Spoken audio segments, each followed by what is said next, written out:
الحمد لله رب العالمين والصلاة والسلام على سيد الأنبياء والمرسلين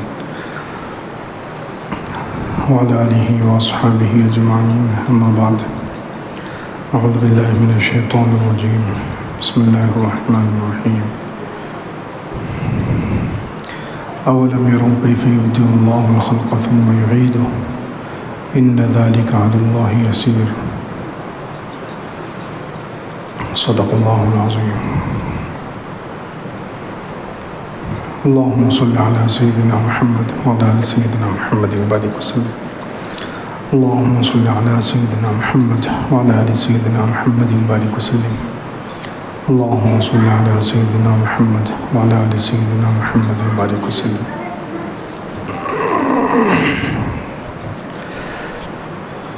بزرگان محترم، اللہ رب العزت کے مبارک ناموں اور صفات کا تذکرہ الحمدللہ چل رہا ہے۔ اللہ رب العزت کے اور دو نام ہیں المحیی الممیت، کہ اللہ رب العزت زندہ کرنے والا ہے اور موت دینے والا ہے۔ یہ دو بھی اللہ تعالیٰ کے نام ہیں، المحیی زندگی دینے والا، زندہ کرنے والا، اور ممیت مارنے والا، موت دینے والا۔ یہ اللہ رب العزت کی ذات ہے جو زندہ بھی کرتی ہے اور موت بھی دیتی ہے۔ دنیا میں دیکھیں جس چیز کے اندر زندگی ہے سب اللہ تعالیٰ کی طرف سے۔ اللہ تعالیٰ نے انسانوں کو، جانوروں کو، اڑنے والے، تیرنے والے، دو پیروں پر چلنے والے، چار پیروں پر چلنے والے، رینگنے والے، کتنی قسم کی چیزوں کو اللہ تعالیٰ نے زندگی دی ہے، کتنی چیزوں کو اللہ تعالیٰ نے زندہ کیا ہے۔ ظاہر سی بات ہے ہم کچھ سال پہلے زندہ نہیں تھے، اللہ تعالیٰ نے اب ہمیں زندگی دی ہے۔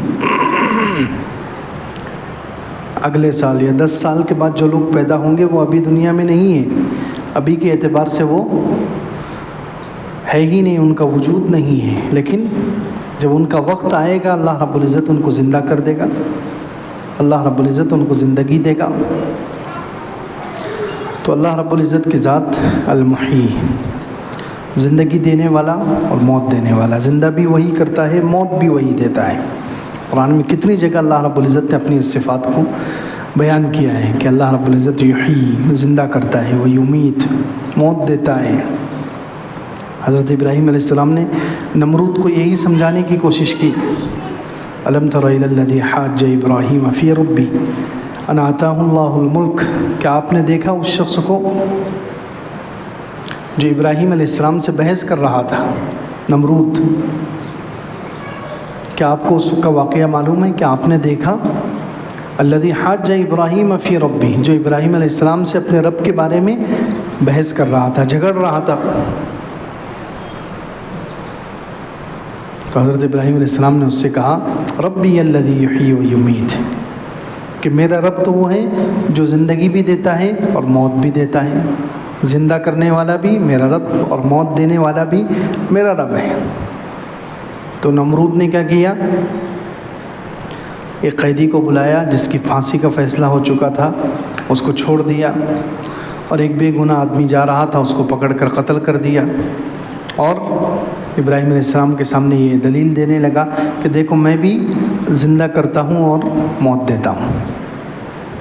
نعوذ باللہ، اس نے کہا کہ میں بھی زندہ کرتا ہوں اور میں بھی موت دیتا ہوں، دیکھو جو جس کی پھانسی کا فیصلہ ہو چکا تھا میں نے اس کو چھوڑ دیا، جس کی پھانسی کا فیصلہ ہو گیا تھا میں نے اس کو چھوڑ دیا، اور جو بالکل بے قصور تھا اس کو پکڑ کر قتل کر دیا۔ تو حضرت ابراہیم علیہ السلام نے دیکھا کہ یہ کوڑ مغز ہے، بے عقل ہے، تو حضرت ابراہیم علیہ السلام نے اس کو پھر سورج کی دلیل دی، پھر اس کو کہا کہ میرا رب وہ ہے جو سورج کو مشرق سے نکالتا ہے، تو اگر رب ہے تو مغرب سے نکال کے بتا، فأتی بہا من المغرب فبہت الذی کفر۔ تو اب وہ حیران و پریشان ہو گیا، لاجواب ہو گیا اور کوئی جواب نہیں دے سکا۔ خیر، پھر اللہ رب العزت نے آگے دو واقعے بیان کیے اور بتایا کہ اللہ رب العزت زندہ کرنے والا کیسا ہے، زندگی دینا کس کو کہتے ہیں، اور اللہ رب العزت کیسے زندگی دیتا ہے۔ اللہ کے علاوہ کوئی بھی یہ کام نہیں کر سکتا۔ تو اس کی دلیل میں پھر اللہ تعالیٰ نے آگے اسی رکوع میں 2 واقعے بیان کیے ہیں۔ ایک حضرت عزیر علیہ السلام کا واقعہ بیان کیا کہ حضرت عزیر علیہ السلام ایک بستی کے پاس سے گزر رہے تھے تو دیکھا وہ بیت المقدس فلسطین کا علاقہ تھا، وہ ایک بادشاہ نے پورا ویران کر دیا تھا، پورا شہر اجڑ گیا، اس کی عمارتیں ویران ہو گئی، وہاں کوئی رہنے والا نہیں۔ حضرت عزیر علیہ السلام کو بڑی حیرانی ہوئی، نبی ہے ان کو حیرانی ہوئی، انا یحیی ہذہ اللہ بعد موتہا، انہوں نے کہا کہ کیسے اللہ تعالیٰ اس بستی کو دوبارہ زندہ کرے گا، یعنی یہ بستی کیسے آباد ہوگی، اس کے تو سارے گھر ویران ہیں، ایک آدمی بھی یہاں پر نہیں رہ رہا، سارے گھر ٹوٹ گئے، یہاں پوری بستی ویران ہو چکی ہے، بادشاہ نے تہس نہس کر دیا ہے، اب یہ بستی دوبارہ کیسے آباد ہوگی۔ حضرت عزیر علیہ السلام کے دل میں خیال آیا، انا یحیی ہذہ اللہ بعد موتہا فاماتہ اللہ 100 عام ثم بعثہ، تو اللہ تعالیٰ نے ان کو 100 سال تک موت دے دی، وہ سوئے ایک درخت کے نیچے، تو اللہ تعالیٰ نے ان کی روح نکال دی، یہ اللہ تعالیٰ نے خود کہا کہ اللہ نے اس کو موت دے دی، فاماتہ اللہ 100 عام، اللہ تعالیٰ نے 100 سال کے لیے ان کو موت دے دی، ثم بعثہ، پھر ان کو زندہ کیا، 100 سال کے لیے ان کے جسم سے روح نکالی، 100 سال کے بعد جب روح آئی اور اٹھ کر دیکھا تو بستی آباد ہے، پورا شہر آباد ہے، جس شہر کے بارے میں وہ کہہ رہے تھے کہ شہر کیسے آباد ہوگا، یہ بستی کیسے آباد ہوگی، اس کے گھروں میں تو ایک آدمی بھی نہیں ہے، سارے گھر اجڑ چکے ہیں، ٹوٹ گئے ہیں، بستی ویران ہے۔ تو 100 سال کے بعد اللہ تعالیٰ نے ان کو زندہ کیا، پھر اللہ تعالیٰ نے ان کو بتایا، تو خیر اللہ رب العزت نے پھر حضرت عزیر علیہ السلام جب سوئے تھے تو ان کے پاس توشہ تھا، کھانا تھا اور گدھا تھا جس پر وہ سواری کرتے تھے، تو جب اٹھ کر انہوں نے دیکھا تو توشہ جو کھانا تھا وہ تو جیسے کا ویسے ہے، خراب نہیں ہوا، اور گدھا مر چکا تھا، گدھا مر گیا تھا اور اس کی ہڈیاں نظر آ رہی تھیں۔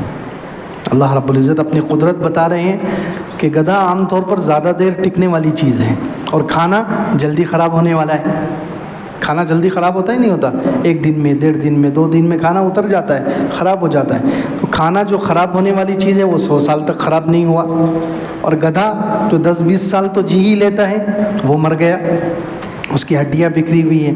پھر اللہ رب العزت نے گدھے کو حضرت عزیر علیہ السلام کے سامنے زندہ کیا، ان کی نگاہوں کے سامنے اللہ رب العزت نے گدھے کو زندہ کیا۔ وانظر الى حمارك ولنجعلك آية للناس وانظر الى العظام كيف ننشزها ثم نكسوها لحما، کہ اللہ تعالیٰ نے ان سے کہا کہ عزیر تم اپنے گدھے کی طرف دیکھو کہ ہم کیسے گدھے کو زندہ کرتے ہیں، گدھے کی ہڈیاں جمع ہوئی، اس پر گوشت چڑھ گیا، پھر اللہ رب العزت نے اس کو زندہ کر کے کھڑا کر دیا اور بتایا کہ اللہ رب العزت کیسی قدرت والا ہے، اس کو کہتے ہیں زندگی دینے والا۔ موت اور زندگی دینا اس کو کہتے ہیں، جسم سے روح نکال دینا اور روح نکالنے کے بعد دوبارہ لوٹا دینا، اس کو کہتے ہیں زندگی دینا۔ ایسی زندگی تو صرف اللہ ہی دے سکتا ہے، ایسی زندگی تو صرف اللہ ہی دے سکتا ہے۔ حضرت علیہ السلام کے جسم سے 100 سال کے لیے روح نکال دی، پھر 100 سال کے بعد روح ڈال دی، یہ کام اللہ کے علاوہ کوئی کر سکتا ہے؟ گدھا اس کے اندر سے روح نکل گئی، اس کے گوشت ختم ہو گیا، ہڈیاں بکھر گئی، دوبارہ ہڈیوں کو جمع کرنا، اس کے اوپر گوشت چڑھانا، پھر اس کے اندر جان ڈالنا، یہ اللہ کے علاوہ کوئی کر سکتا ہے؟ نہیں کر سکتا۔ اس کو کہتے ہیں زندگی دینا اور موت دینا۔ پھر حضرت ابراہیم علیہ السلام کا واقعہ اللہ تعالیٰ نے اگلی آیتوں میں بیان کیا کہ ابراہیم علیہ السلام نے بھی ایک مرتبہ پوچھا اللہ تعالیٰ سے، اللہ آپ مردوں کو کیسے زندہ کرتے ہیں مجھے بتائیں، میں لائیو دیکھنا چاہتا ہوں۔ آج کل لائیو دیکھتے ہیں نا، تو میں لائیو دیکھنا چاہتا ہوں۔ تو اللہ رب العزت نے حضرت ابراہیم علیہ السلام کو کہا کہ 4 پرندے لو، ان کو پالو، ان کی پرورش کرو، ان کو اپنے سے مانوس کرو، پھر ان 4 کو ذبح کر کے الگ الگ پہاڑ پر ان کا گوشت رکھو، پھر ان کو بلاؤ، تو وہ 4 جانور، ان کا جسم اور ان کے پر وغیرہ سب ایک جگہ جمع ہو جائیں گے اور وہ زندہ ہو کر آ جائیں گے۔ حضرت ابراہیم علیہ السلام نے ایسے ہی کیا، 4 جانوروں کو ذبح کیا، ان کا گوشت ملا دیا، ان کا گوشت مکس کر دیا، ملا دیا اور چاروں کو الگ الگ پہاڑوں پر رکھ دیا. پھر پرندوں کو آواز دی تو ہر پہاڑ پر سے تھوڑا تھوڑا گوشت مل کر، تھوڑے تھوڑے پر مل کر ایک پرندہ تیار ہوا اور اللہ تعالیٰ نے اس میں روح ڈالی اور وہ زندہ ہو کر حضرت ابراہیم علیہ السلام کے پاس آ گئے. تو اس کو کہتے ہیں المحیی. یہ اللہ رب العزت کی ذات ہے جو زندگی دینے والا ہے، جو زندگی دینے والا ہے. تو زندگی اور موت یہ اللہ رب العزت کے ہاتھ میں ہے. زندہ کرنے والا بھی اللہ رب العزت ہے اور موت دینے والا بھی اللہ رب العزت ہے. اسی لیے صحابہ اکرام کے اس پر یقین تھا کہ زندگی اور موت اللہ تعالیٰ کے ہاتھ میں ہے. وہ کسی بادشاہ سے نہیں ڈرتے تھے، کسی طاقتور سے نہیں ڈرتے تھے، کسی ظالم سے نہیں ڈرتے تھے، کسی کے سامنے جھکتے نہیں تھے. کوئی کتنا ہی پریشر ڈالے اپنا ایمان نہیں چھوڑتے تھے. کیوں؟ ان کا یقین اس پر تھا کہ زندگی اور موت دینے والا کون ہے؟ اللہ ہے. حضرت عبداللہ ابن حذافہ رضی اللہ عنہ کا مشہور واقعہ ہے کہ ان کو عیسائی بادشاہ نے قید کر لیا، ان کے ساتھ بہت سارے مسلمانوں کو. پھر اس نے ان کو لالچ دی کہ تم اسلام سے پھر جاؤ، میں تمہیں اپنی آدھی بادشاہت دے دوں گا، میں تمہیں اپنی آدھی بادشاہت تمہارے حوالے کر دوں گا. حضرت عبداللہ ابن حذافہ رضی اللہ عنہ نے کہا آدھی بادشاہت تیری، اس پر میں ایمان چھوڑ دوں، تیری پوری بادشاہت مل جائے اور عرب کی ساری بادشاہت مل جائے. اس زمانے میں حضرت عمر رضی اللہ عنہ کی مسلمانوں کی بہت بڑی حکومت تھی. یہ ساری بادشاہت مجھے مل جائے تو ایک پل کے لیے بھی میں ایمان نہیں چھوڑ سکتا، ایک پل کے لیے بھی میں ایمان نہیں چھوڑ سکتا. تو اس نے کہا ٹھیک ہے، ان کو ایک کمرے میں بند کر دیا جائے. ان کے ساتھ ایک لڑکی چھوڑ دی گئی، ایک کمرے میں بند کر دیا گیا اور آزمائش کے لیے ان کے پاس ایک خوبصورت لڑکی رکھی گئی کہ یہ کسی طریقے سے تنہائی میں جا کر اس سے زنا کر لے. تو پھر جو زنا کر لیتا ہے پھر اس کا ایمان سے نکلنا آسان ہو جاتا ہے. دیکھو کافر بادشاہ کو بھی یہ سمجھ میں آ رہا ہے. آج کل اللہ معاف کرے مسلمانوں کو سمجھ میں نہیں آ رہا ہے. آسانی سے زنا کر رہے ہیں، آسانی سے زنا کر رہے ہیں مسلمان مرد، عورتیں، جوان بچے بچیاں. اللہ ہم سب کی حفاظت فرمائے، پوری امت کے نوجوانوں کی حفاظت فرمائے. کافر بادشاہ کو بھی سمجھ میں آ رہا ہے کہ یہ زنا کر لیں گے تو ان کا اسلام سے نکلنا آسان ہو جائے گا. زنا کرنے کے بعد آدمی دین سے بہت جلدی نکل جاتا ہے، ایمان سے بہت جلدی نکل جاتا ہے. تو اس لیے اس نے کیا کیا، ایک کمرے میں بند کر کے ایک خوبصورت لڑکی کو ان کے ساتھ چھوڑ دیا کہ کسی طریقے سے تو ان سے زنا کروا لے. تو 3 دن تک وہ لڑکی ان کو بہکانے کی کوشش کرتی رہی. 3 دن تک وہ لڑکی کوشش کرتی رہی، اپنا پورا زور لگاتی رہی. پوری خوبصورت، اس کی جتنی خوبصورت تھی، جتنی ادائیں تھیں اس کے پاس، اور جس طریقے کی وہ کوشش کر سکتی تھی اس نے کوشش کی. لیکن عبداللہ ابن حذافہ رضی اللہ عنہ زنا کرنا تو بہت دور کی بات ہے، 3 دن میں اس کی طرف نگاہ اٹھا کر بھی نہیں دیکھا. 3 دن میں اس لڑکی کی طرف نگاہ اٹھا کر بھی نہیں دیکھا. 3 دن کے بعد وہ لڑکی بادشاہ کے پاس آئی اور کہنے لگی ایھا الملک الی این ارسلتنی، بادشاہ آپ نے مجھے کس کے پاس بھیج دیا تھا؟ الی حجر او حدید لا یاکل لا ینظر، جی یہ پتھر ہے، لوہا ہے، کون سی مخلوق ہے یہ، نہ کھاتا ہے نہ مجھے دیکھتا ہے. نہ 3 دن میں انہوں نے کھانا کھایا نہ میری طرف نگاہ اٹھا کر دیکھی. تو بادشاہ نے کہا کہ اب آخری چیز باقی ہے. ایک بہت بڑی دیگ منگائی، اس میں گرم پانی کیا، کھولتے ہوئے پانی میں ان کو ڈال دو. کھولتے ہوئے پانی میں ان کو ڈالنے کا حکم دے دیا. جب ان کو لے جانے لگے تو ان کے آنکھوں میں آنسو آ گئے، رونے لگے. تو بادشاہ نے واپس بلایا اور پوچھا کہ کیوں رو رہے ہو؟ اب موت سے ڈر گئے؟ دنیا کی کوئی چیز یاد آ رہی، بیوی بچے یاد آ رہے ہیں، یا موت سے ڈر؟ کس چیز کی وجہ سے رو رہے ہیں؟ تو انہوں نے کہا کہ میں موت کے ڈر سے نہیں رو رہا ہوں، یا دنیا کے چھوٹنے کی وجہ سے، دنیا کی محبت میں نہیں رو رہا ہوں. میں تو اس وجہ سے رو رہا ہوں کہ میرے پاس تو ایک ہی جان ہے، میرے پاس ایک ہی جان ہے. ابھی آگ میں ڈالے گا، پانی میں ڈالے گا، ختم ہو جائے گی. میری تو خواہش تھی کہ میرے جسم پر جتنے بال ہیں اتنی میری جانیں ہوتی اور میں ایک ایک کر کے اللہ کے نام پر قربان کر دیتا.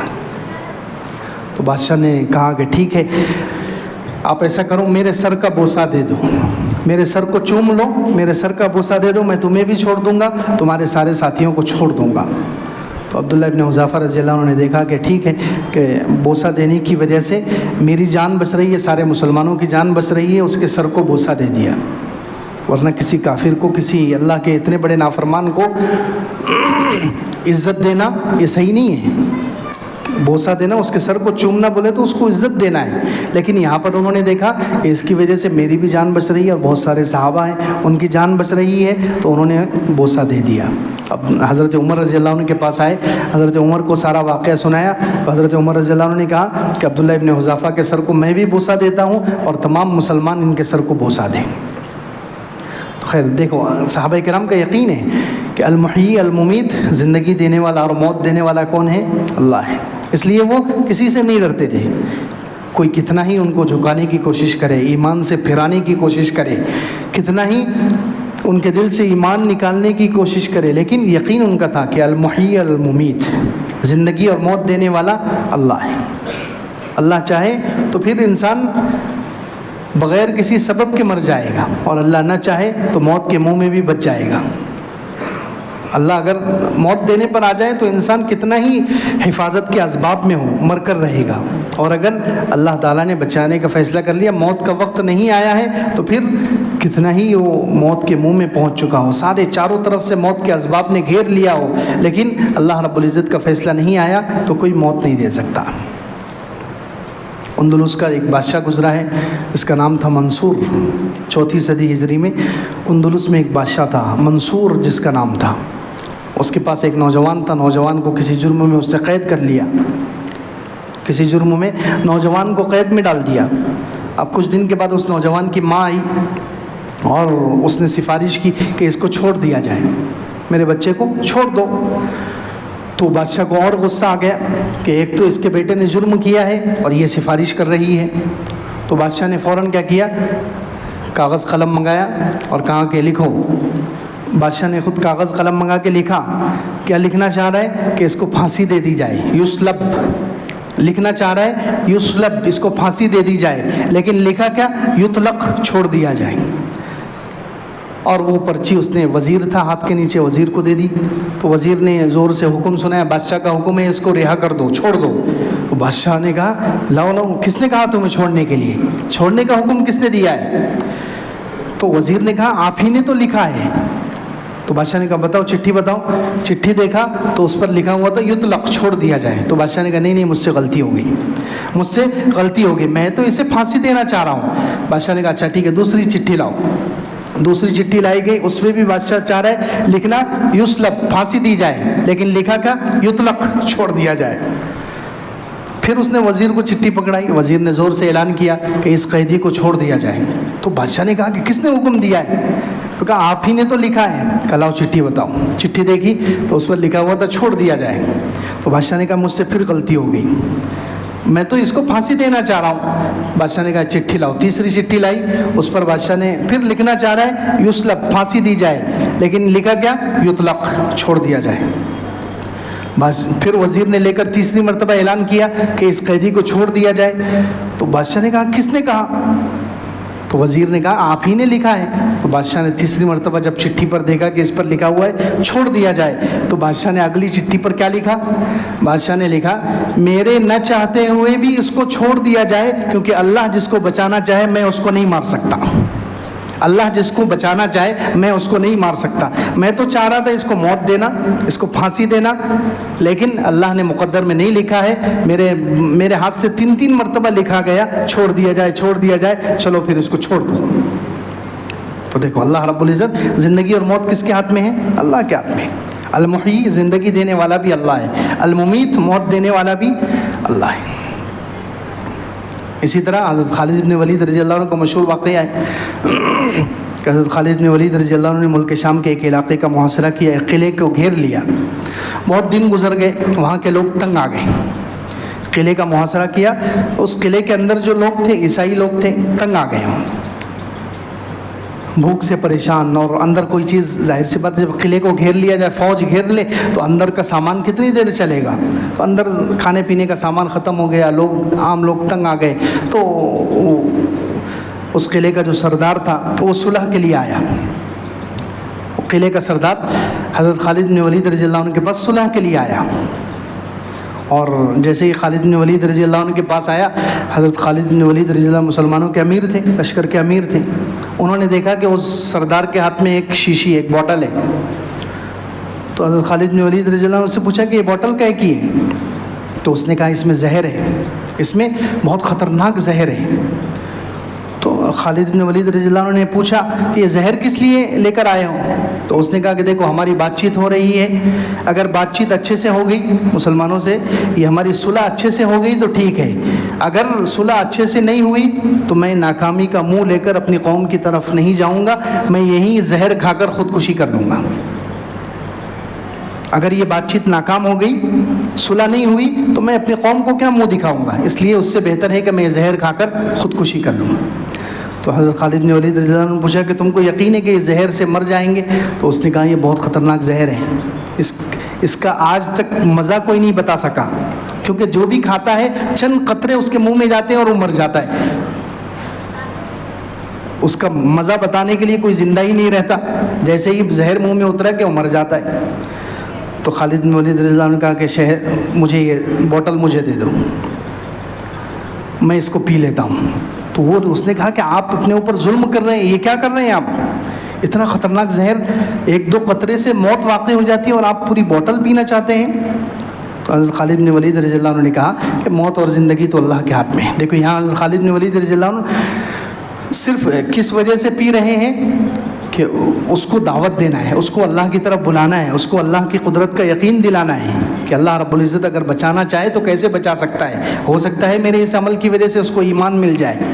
تو اس لیے حضرت خالد بن ولید رضی اللہ عنہ نے کہا کہ ٹھیک ہے یہ بوٹل مجھے دو، میں پی کر بتاتا ہوں۔ خالد بن ولید رضی اللہ عنہ بسم اللہ الذی لا یضر مع اسمہ شیء فی الارض ولا فی السماء وهو السمیع العلیم، یہ دعا پڑھ کے زہر کی پوری بوٹل پی لی۔ تھوڑی دیر تک اس نے دیکھا کوئی اثر ہی نہیں ہوا، اللہ اکبر، تو وہ فوراً وہ بادشاہ مسلمان ہو گئے، اس قلعے کا جو سردار تھا وہ یہ دیکھ کر مسلمان ہو گیا۔